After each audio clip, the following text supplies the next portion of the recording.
Welcome back to another episode of Client Builder for Financial Advisors, where we're going to continue to go over the principles of what makes you a master of selling. And with me, as always, is the master himself, Larry Lewis. Larry, good to have you back, my friend. Thanks, Brian. It's good to be here. So, the last episode we were talking about just the basic principles of selling. I want to kind of continue with that and try to give the audience as much as we can so that when they are done listening to this podcast, they can actually go apply some things today. Good. So I want to start with the core philosophy behind the client builder approach, both mindset and mechanics. And I really want to focus on mindset because I think mindset plays a bigger deal than we think. It really does. It's interesting you bring that up because I hate to admit this. I happen to think my sales process is the best out there, but mindset's actually more important. I mean, you can sell with anybody's sales process as long as you have your head on straight and you truly believe in what you're selling. Because if you think about it, when you're selling, what you're doing is you're transferring your belief system to a prospective client. If your belief system isn't a 10, you're never going to be able to impart that.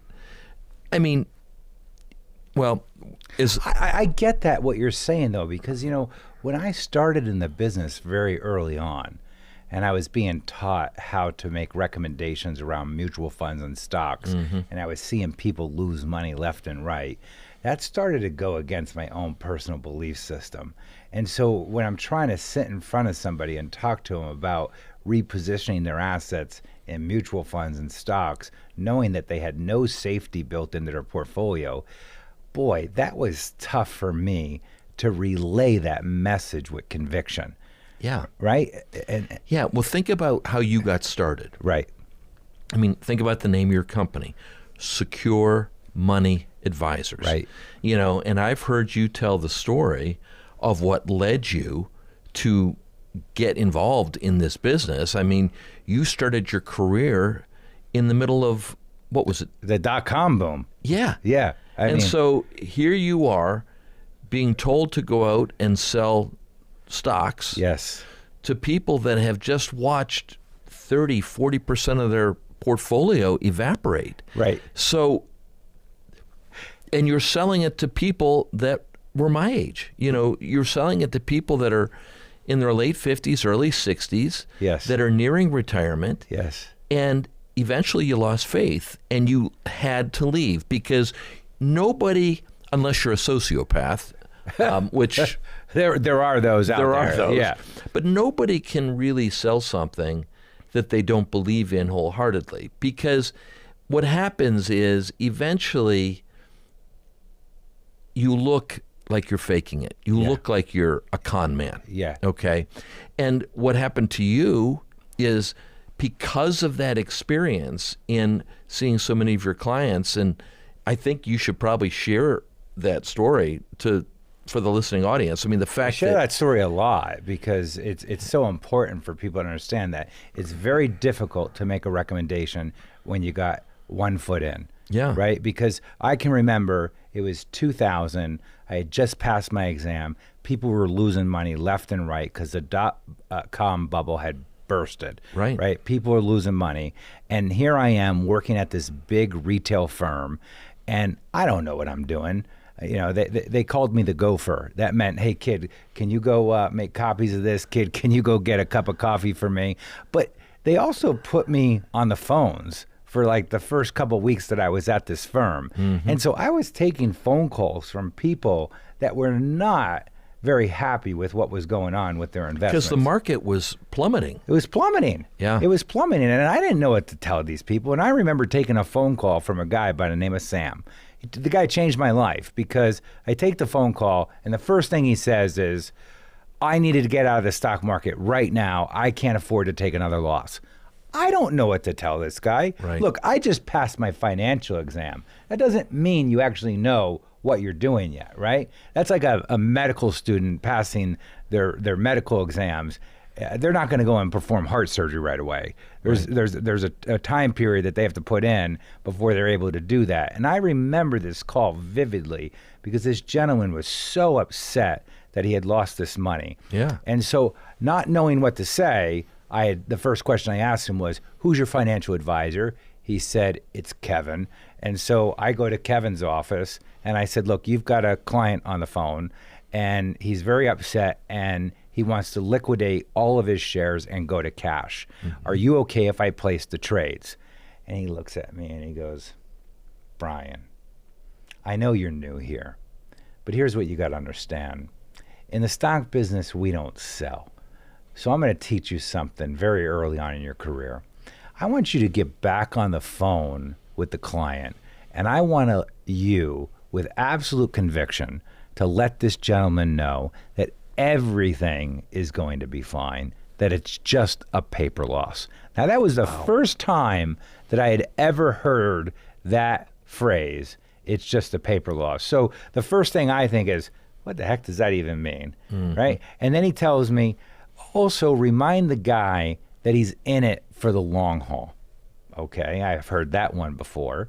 So, like a good employee, what do? You did what he told you to do. I did what he told me to do. So I get back on the phone with the guy and I said, "Hey, great news. I talked to your advisor." He said, "Everything's fine." He said, "It's just a paper loss."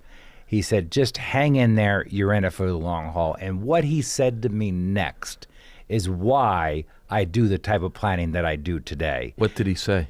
He said, "Brian, I'm 75 years old. How much damn long haul does this guy think I've got left?" And I go, wow, this guy's right. So I just started having a conversation with him.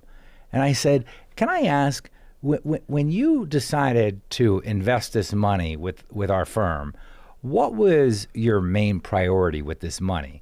He said, "Well, I had worked for 45 years in a factory job, and this is all the money that I built up. I wasn't given a pension by my company. I had a big 401k plan, and I told them that this money was going to need to supplement my retirement income above and beyond what I was going to get paid from Social Security." Yeah. And so the idea was that he was going to withdraw money from his retirement account every single month to live off of with his Social Security check. Which wasn't going to be there anymore. Which wasn't going to be there because you start doing the math and you go, my gosh, he's got a negative 25% one year, a negative 30% the next year. And then on top of it, he's taken a withdrawal rate out of 4%, which the big retail firms like to use this strategy called the 4% rule. Of course. And what's happening is every time he's taken the withdrawal, he's compounding those losses and he's locking into those losses. And he could very clearly see that if this keeps going this way, I'm going to be out of money before I die. So let's look at this for a minute. Yeah. Okay. So this is an extreme example of you're doing what you were told to do. Right. You're new in this job. Correct. You haven't really developed a belief system of your own yet, so you just basically inherited the beliefs of your bosses. That's right. Right? And you go out and in an instant, Sam shatters that belief system. Totally. And there were other Sams, I'm assuming, because I remember going through that period, very similar to you. I had just sold my first house and I had paid it off, sold it for cash, $115,000. I put that in the market, I think it was January of 2000. Mm-hmm. And I watched half of the value of that money evaporate over the course of the next 3 months. Is that right? I put it in Janus funds. Janus, it was all high-tech stuff. I remember that. And you couldn't lose. Everybody raved about that fund. It It had like a 70% rate of return. Yes. Exactly. Now, you see this with a lot of young advisors. Right. Okay. Young advisors that will join a new firm, and they're very excited about joining that new firm. Right. They wouldn't have joined that new firm unless they were dissatisfied with their old firm. Correct. And they think that new firm is just going to be wonderful and it's going to be perfect. Yeah. And then little by little, what happens is, clients wear you down. And, even the best clients can be challenging at times. Mm-hmm. And little by little, it starts to undermine your belief. You thought this firm was perfect. On a scale of 10, you thought it was a 10.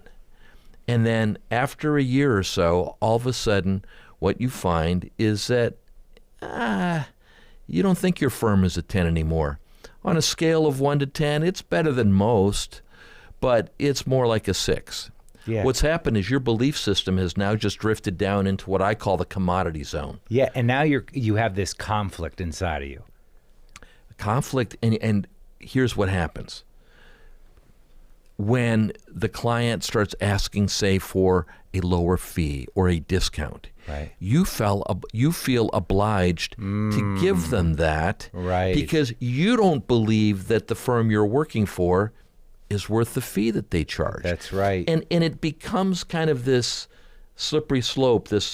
And it's interesting because you see how beliefs change all the time. And you started a firm, it's been now, 25 years? 25 years, yeah.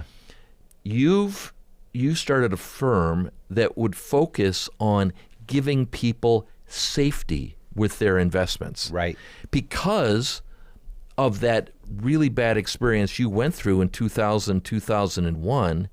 And so that changed your belief system. That's right. And so the pendulum swung in the other direction for you. That's right. So, and although you do sell assets under management, right, you make sure that their income is protected. Yeah.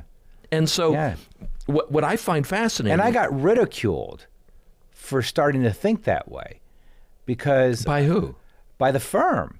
Because I started thinking, well, wait a second. Why are we not protecting some of these people's monies? The dirty secret that I learned with these big retail box firms, and I literally had my boss say this to me, because I said, hey, there's these things called annuities that we could get like a guaranteed rate of return that actually could provide a lifetime income stream that would replace the income that they would need without ever running out of money. Right. And the owner of the firm said to me, we don't sell annuities here. They're not good for the client. And I thought to myself, how can an account that protects the principal and provides a lifetime guarantee of income to not only the husband, but if the husband dies, also to the spouse, how could that not be a good deal? Well, here's the dirty secret. What I found is that if you put the money into an annuity, you can't charge an annual fee. Exactly. So you know what he said to me? If we were to take half of this firm's money and put it into annuities, we would cannibalize the revenue of the firm. Meaning... So much for their fiduciary duty. That's what I thought. Yeah. And that was, as a young guy, that really hit me hard. And I'm going, I don't know if I can do this, because I didn't grow up with a silver spoon in my mouth. Right. My mom and dad worked really hard for their money. My dad had a Montgomery Ward store. That Montgomery Ward store went bankrupt. Right. I watched my parents go through a really hard time financially. And you're going, these people are exposed to a catastrophic event happening, like running out of money. So what's interesting, Brian, is that your belief system was shaped by what happened in 2000. Yes. And then it wasn't long after that, 8-9 years later, right, we had the financial crisis. Yes, again. So we had two big hits. It's almost like my grandparents who went through the Depression. Yes. So if you're going to err, you're going to err on the side of protecting people's hard-earned money. That's right. And what we see today with younger advisors is that it's been 16 years since the financial crisis. They don't know what that's like. They don't know what it's like. And so what happens is today you have young advisors that all they want to do is put the money in the stock market, because their experience and their belief system has been shaped by, a 16-year period of a bull market. Yeah, and they don't know how bad it can be for a client to lose a large sum of money and potentially be on the verge of running out in retirement. The thing that's so interesting is, when I work with young advisors, that's actually one of those things that we need to get them to understand, that you have a belief that over the long haul, you should be putting your money in stocks. Right. Which if you're 30 years old, that makes sense. You can't touch that retirement money for another 29 years anyway. That's so right. Why not put it in stocks? Statistics show that over the long haul, stocks do better. Except the baby boomers, of which I am one, they still remember what things were like back in the late 70s, early 80s, when we had stagflation and we had interest rates, which were, my first home that I bought myself was a one-bedroom condo. The interest rate on my mortgage was 14%. Now, because of that period of time where for a long time people did not make money, and that happens throughout history. We tend to look at things over a 120-year period. Yeah, which is kind of comical because I don't know what the average, I think 115 is the longest living human right now. Yeah. Right? And we're basing averages off of a 120-year period, which makes no sense. So what happens, if there's a young advisor watching today that's working at a firm and they're finding themselves in a situation like I was where they're not, their beliefs are not lining with what the company wants to do. What is the advice to that young person? What should they consider doing? So they have to have beliefs, their mindset will have as big an impact on their success as anything. I'll give you another example of this. I was talking to a young advisor just last week, and he was really struggling. And I looked at this kid, and I said to me he's a kid, he's in his late 20s, and I looked at him and I thought, he has all the right stuff, but yet he's struggling. And I said, how long have you been in this business? He said 6 months. Now, 6 months is not long enough to become a pro in this business. Not even close. Not even close. Right.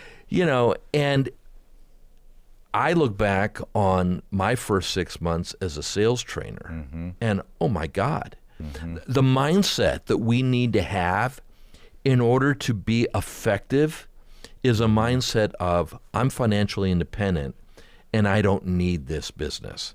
Yeah. Because, and this gets to one of my next principles, which is you have to keep your focus on your prospect 100% of the time. Yep. It's not about you. Right. It's about your prospect. Yep. Okay. Too oftentimes we want to put the spotlight on ourselves. Okay. That's right. Now, here we have this young advisor. He's struggling. Okay.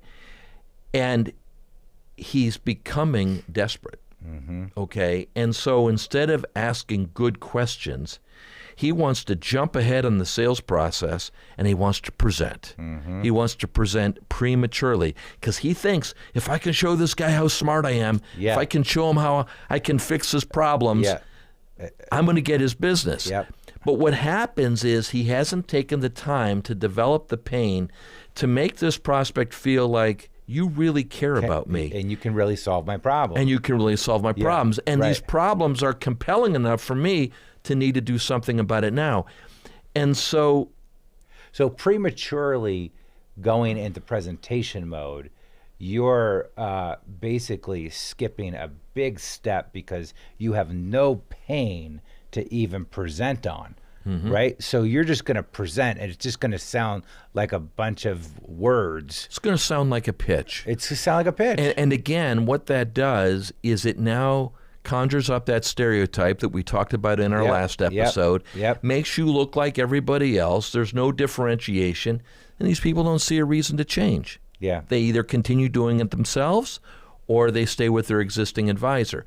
So one of the things that I'm always alert to is when somebody is doing things the wrong way from a sales perspective, is it because they don't know what to do? Or is it because they believe that what they're doing will work? And it's often driven by their belief system.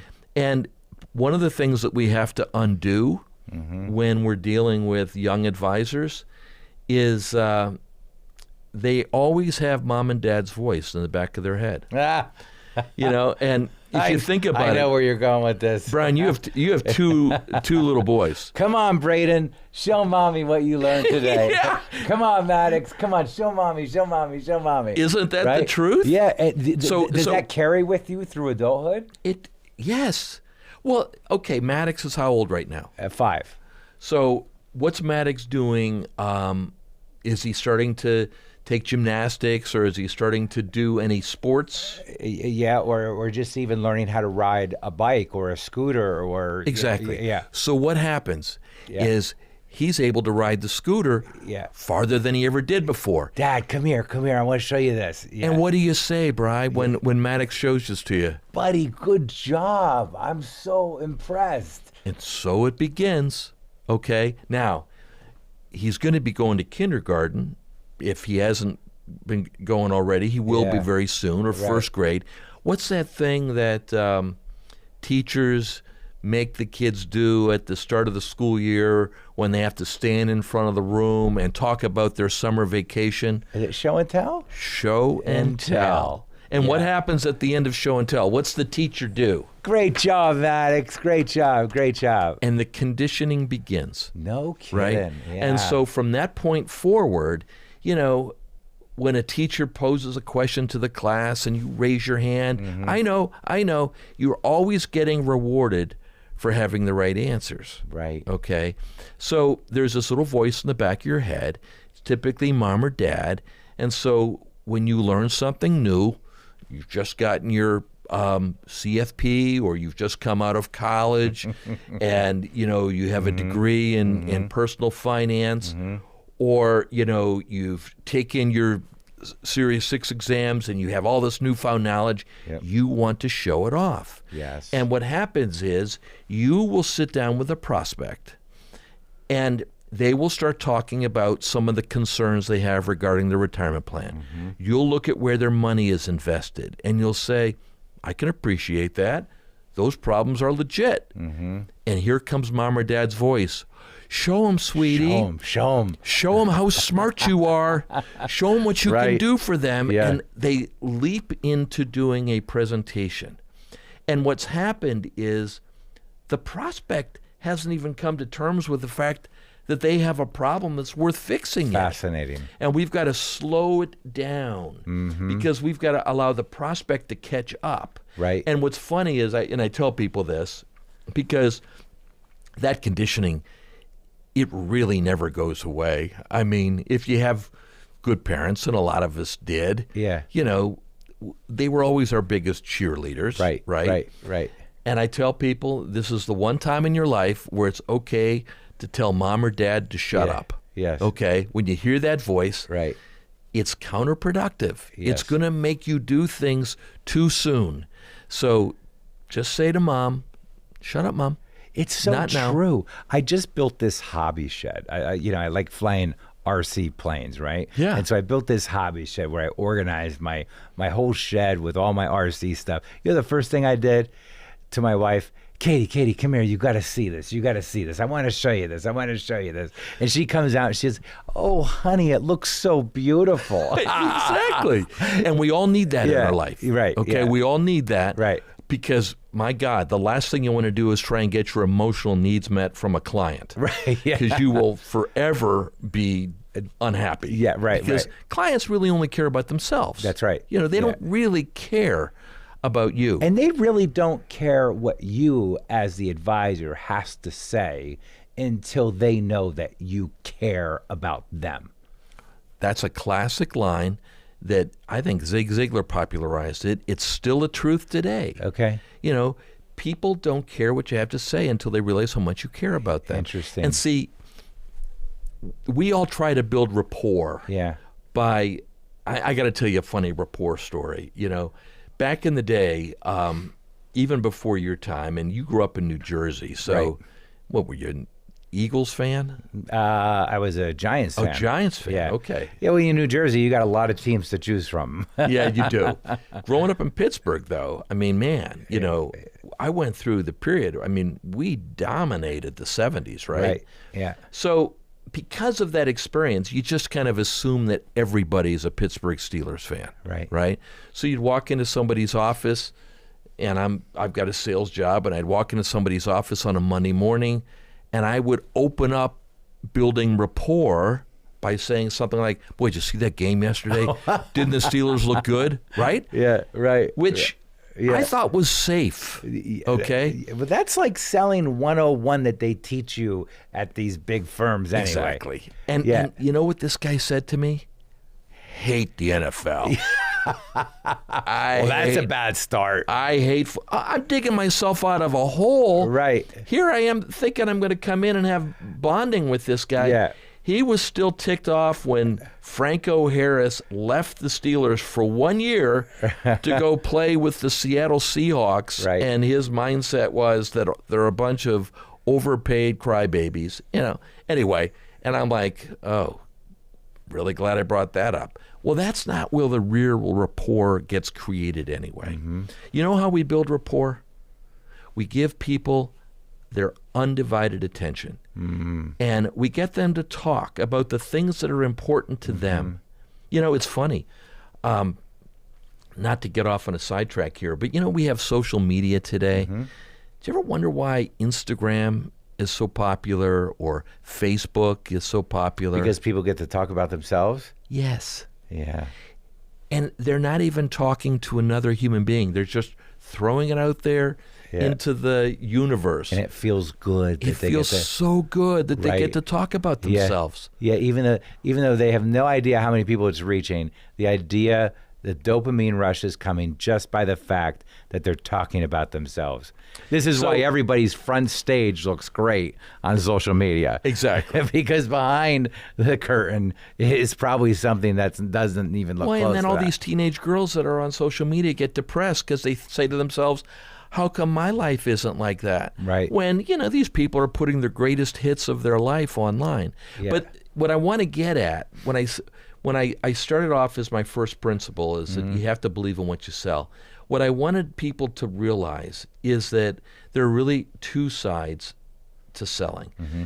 I like the way you put it. There's the mindset and there's the mechanics. Mm-hmm. I oftentimes refer to it as the technical side. Yep. That's the mechanics, knowing what to say and how to say it. But if you don't have your head on straight, you won't be able to do the mechanics. Mm-hmm, mm-hmm. So you have to work on your mindset just as much. And this is one of the things that I know you and I love. And we're going to get into talking about a lot of these success principles. Because, when I was growing up, and I'm a generation older than you, it was those success principles that we were told to read when we were in college. And, when I still have the book Psycho-Cybernetics that my dad gave me. Maxwell Maltz. Yes, yes. That's the guy that was a surgeon that would change people's faces. Yes. Right? Make them look more beautiful than ever. But those people, when they would look in the mirror, were still depressed because they would see the old person. They would see the disfigurement or whatever that scar was. Yeah. And he realized that oftentimes the scar was internal. Even though he had fixed their facial appearance, right. It was still an internal scar. Yeah. And, he eventually became kind of the founder of the whole sports psychology movement. Huh. He was the guy that came up with the idea of visualization. Yeah. And anyway, powerful stuff. But the thing I want to the thing I wanted to get out in talking about that first principle is just how important our mindset is, and how when we see ourselves doing things that are dysfunctional, the first place we have to look at is what is the belief that we hold that's causing us to behave in that way, and then determine whether that belief is true or not. So what would you advise to somebody that might have beliefs that are not serving them? Like, how do you start to reshape that belief? Like, for example, let's say you have a young person that's getting into financial planning and they start to disagree with the firm that they're working with and the products that they're recommending, or they have a certain belief about themselves, like maybe they're not smart enough, or that they don't have the ability to articulate, elegantly to an individual. Like, how do you start to reshape that belief? What do you do? Are there techniques that you can use? Yeah. So there's a handful of things you can do. One of the things that I learned as a sales trainer many, many years ago was something that Dan Sullivan taught me. Mm-hmm. Dan Sullivan was the founder of the Strategic Coach. Very familiar with it, yeah. A lot of financial advisors are. Sullivan taught me that developing self-confidence is really a skill. Many of us that lacked self-confidence as a young person thought that was just something you're born with. You were either blessed with self-confidence or not. Not true. It's not true. And I'm listening to this, and he recommended something that I've modified into what I call the confidence journal. Okay.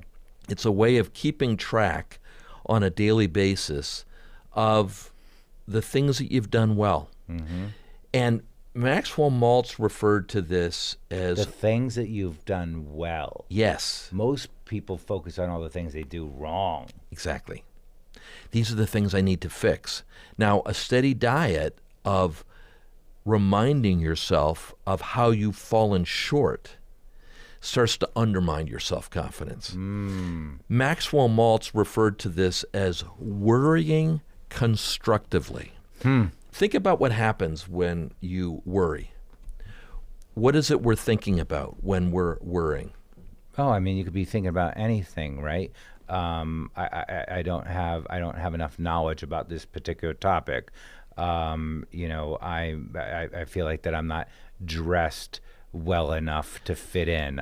We think about everything that could go wrong. Yes, yeah, right. Yeah. Everything that could go wrong. Yes, everything that can go wrong, and it just spirals. It does. Yes, and it creates anxiety. Yeah, and too much anxiety, and we become paralyzed. Yes. Okay. So, and when you become paralyzed, you do nothing. Exactly right. When you're paralyzed, you do nothing. That's right. That's why people get stuck. That's how people get stuck. Yeah.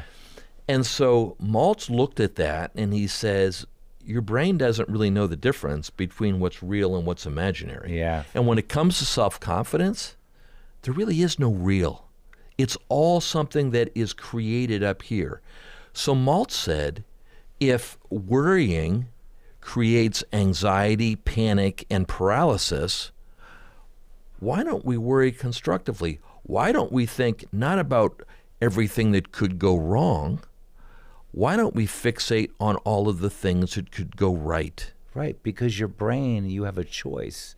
You don't Exactly. You don't have to think that. The default mechanism is to go negative. Yes. But if you're conscious, you can start thinking about all the things that can go right.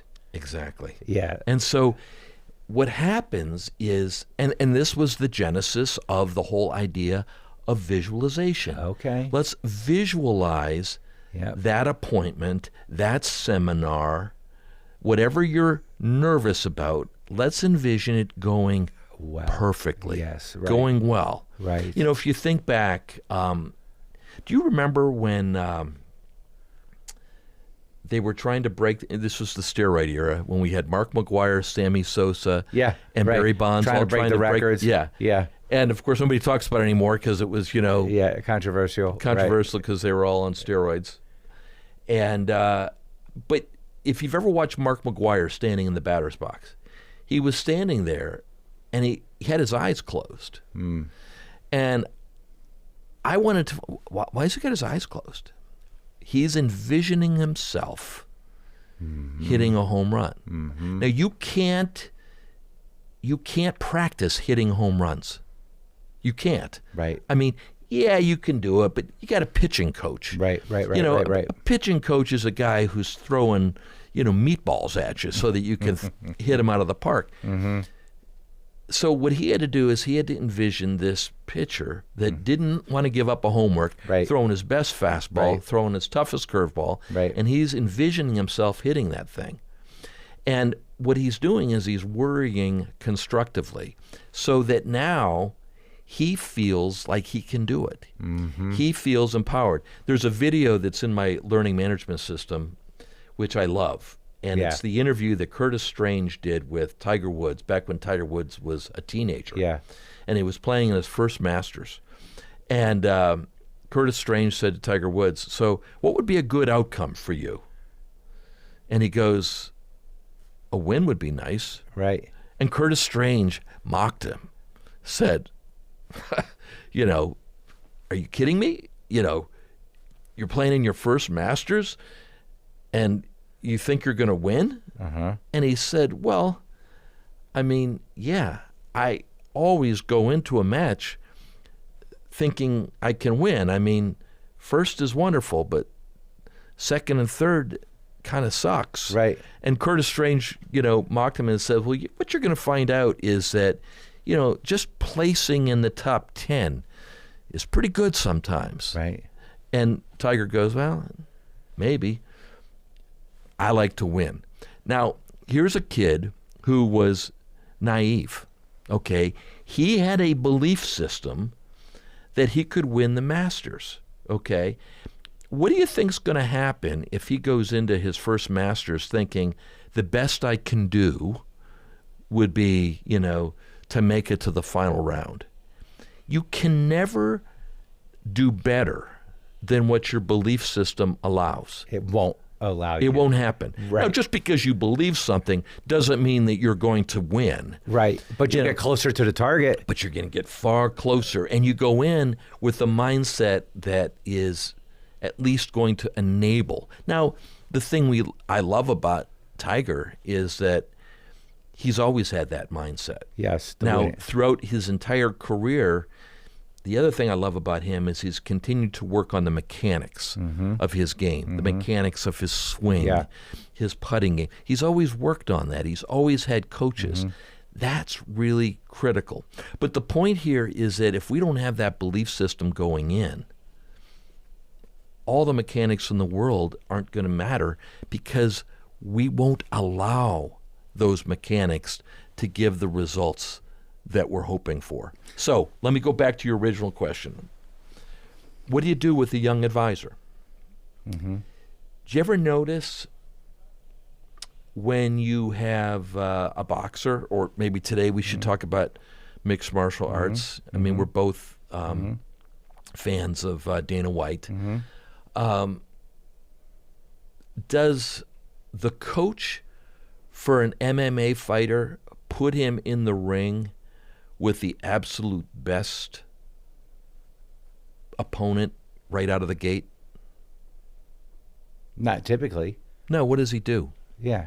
He usually puts him in with like the mediocre or the worst person. So that they can gain some confidence, so that they can get some wins under their belt. Yes. So let's talk about this from the standpoint of an advisor. Yeah. Do I want my 26-year-old brand new advisor to sit down with somebody that's got $5 million in assets? No. I want him sitting with somebody with $50,000 in assets and get a win, because that's going to give them the same confidence as if it were $5 million.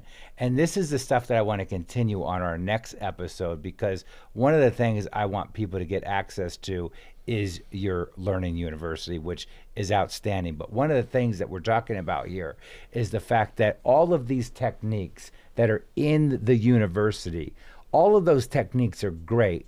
But if you don't fix this part first, your beliefs, all of those techniques, all of those strategies that Larry teaches inside of that university are not going to do you any good until you take the first step in figuring out how to fix your head trash, because your head trash is what's holding you back. The reason why you're not where you're at isn't because you don't have the skill set. It's because your head trash is causing you to hold back. And until you fix that, you're never going to win. So when we come back, with the next episode, we're going to talk about not only fixing that head trash, but we're going to also talk about after it's fixed, what these techniques look like so you can take off like a rocket ship when we see you again on the next episode of Client Builder for Financial Advisors.